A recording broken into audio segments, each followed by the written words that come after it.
Graça e paz. A alegria do Senhor é a nossa força. Seleção e comentários de textos bíblicos. Livro de Romanos, ainda no capítulo 1.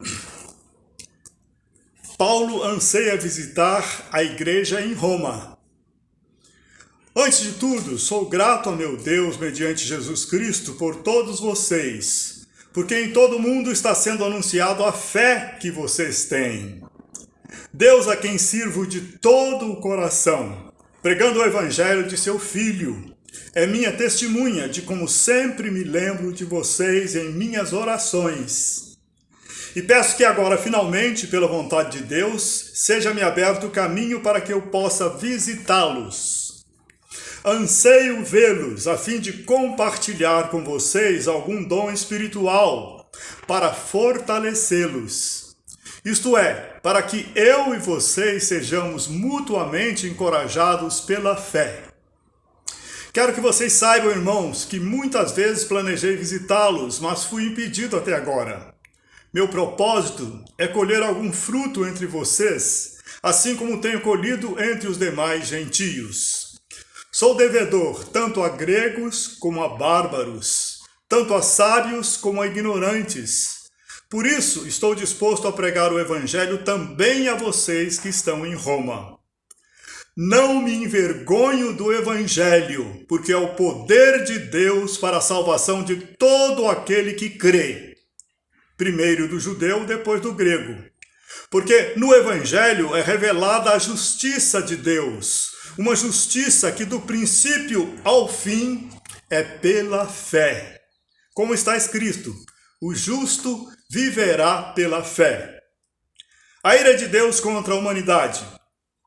Portanto, a ira de Deus é revelada dos céus contra toda impiedade e injustiça dos homens, que suprimem a verdade pela injustiça.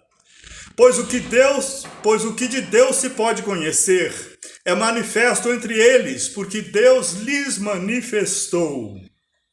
Pois desde a criação do mundo, os atributos invisíveis de Deus, seu eterno poder e sua natureza divina, têm sido vistos claramente, sendo compreendidos por meio das coisas criadas, de forma que tais homens são indesculpáveis.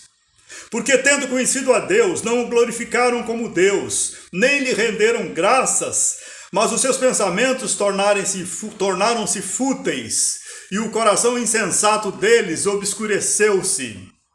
Dizendo-se sábios, tornaram-se loucos, e trocaram a glória do Deus imortal por imagens feitas segundo a semelhança do homem mortal, bem como de pássaros, quadrúpedes e répteis. Por isso, Deus os entregou à impureza sexual, segundo os desejos pecaminosos do seu coração, para a degradação do seu corpo entre si. Trocaram a verdade de Deus pela mentira, e adoraram e serviram a coisas e seres criados, em lugar do Criador, que é bendito para sempre. Amém. Por causa disso, Deus os entregou a paixões vergonhosas. Até suas mulheres trocaram suas relações sexuais naturais por outras, contrárias à natureza. Da mesma forma, os homens também abandonaram as relações naturais com as mulheres e se inflamaram de paixão uns pelos outros. Começaram a cometer atos indecentes, homens com homens, e receberam em si mesmos o castigo merecido pela sua perversão.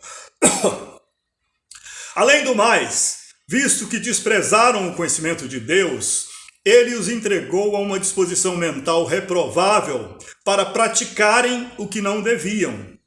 Tornaram-se cheios de toda sorte de injustiça, maldade, ganância e depravação. Estão cheios de inveja, homicídio, rivalidades, engano e malícia. São bisbilhoteiros, caluniadores, inimigos de Deus, insolentes, arrogantes e presunçosos. Inventam maneiras de praticar o mal, desobedecem a seus pais, são insensatos, não têm qualquer sabedoria, são desleais, sem amor pela família, implacáveis. Embora conheçam o justo decreto de Deus, de que as pessoas que praticam tais coisas merecem a morte eterna, a separação eterna de Deus no inferno, não somente continuam a praticá-las, mas também aprovam aqueles que as praticam. O apóstolo Paulo, escrevendo aos crentes de Roma, diz: não me envergonho do evangelho, por quê? Porque é o poder de Deus para a salvação de todo aquele que crê. O evangelho, as boas notícias, as boas novas de salvação, de que Deus nos amou tanto que pagou o preço do nosso pecado com a morte do seu próprio Filho, é o poder de Deus para salvar todo ser humano. Todo ser humano é pecador, está destinado à condenação eterna, à morte eterna, separado eterno de Deus no sofrimento, no inferno, por toda a eternidade. Mas Deus nos ama tanto que enviou Jesus para nos salvar. Ele pagou o preço do seu pecado e do meu pecado.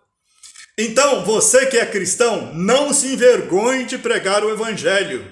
Ele é o único poder, o poder de Deus, para salvar o homem da condenação eterna.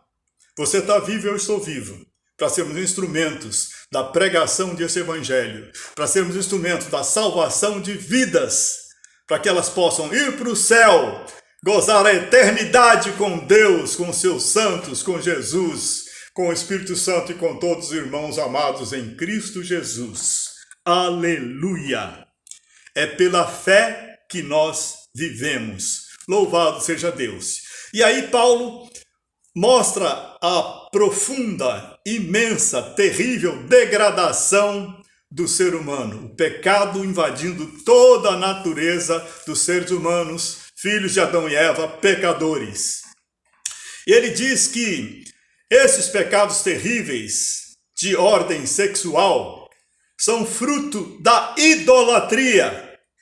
A idolatria leva à impureza sexual, porque o idólatra não honra a Deus como Deus. Ele faz da criatura, dos animais, dos astros, os seus deuses. Está totalmente cego, ignorante, sem qualquer sabedoria. Trocou Deus por aquilo que Deus criou. Então Deus os entregou à depravação total para se envergonharem e se destruírem entre si. Todos esses pecados conduzem à morte.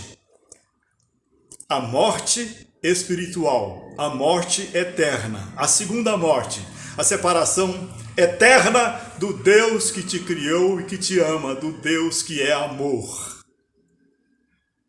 Ouça o evangelho e entregue-se a Jesus. Ele perdoará os seus pecados pelo seu sangue e ele te concederá a vida eterna pelo poder da sua ressurreição. E se você já é cristão, pregue o evangelho, não se envergonhe do evangelho. Ele é o poder de Deus para a salvação do mundo. Louvado seja o nosso Deus.